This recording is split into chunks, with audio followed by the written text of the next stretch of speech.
আসসালামু আলাইকুম। আসলেই আজকে বাইবাজারের দিকে এক গার্মেন্টস শ্রমিকরা আন্দোলন করেছে। সেই আন্দোলনে করার উদ্দেশ্য হচ্ছে যে আসলেই কথায় আছে যে ইসলামের দৃষ্টিতে বলা আছে শ্রমিকের গায়ের ঘাম শুকানোর আগে তার মজুরি দেওয়া দরকার। তো আসলেই এই যে এত কষ্ট করে পুরা মাস তারা নিজের পরিশ্রম করে গায়ের ঘাম ফেলিয়ে তাদেরকে যদি তাদের ন্যায্য শ্রম না দেওয়া হয়, অবশ্যই তারা তো রাস্তায় নামবে।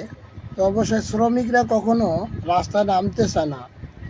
তো যে সকল ফ্যাক্টরি আছে তার যে ম্যানেজমেন্ট বা তার যে পরিচালকরা আছে বা তার যে মালিক আছে, এদের কারণে শ্রমিকরা রাস্তায় নামে।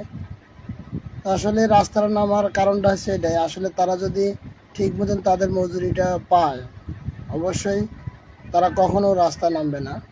আর দোষ হয়ে যায় শ্রমিকদের।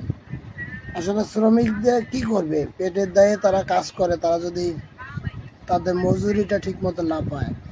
এর পাশাপাশি আরও শোনা গিয়েছে যে গার্মেন্টস এর মধ্যে শুধু মেয়েদের নিয়োগ দেওয়া হচ্ছে, ছেলেদের নিয়োগ দেওয়া হচ্ছে না। তো সব মিলিয়ে এই আন্দোলনটি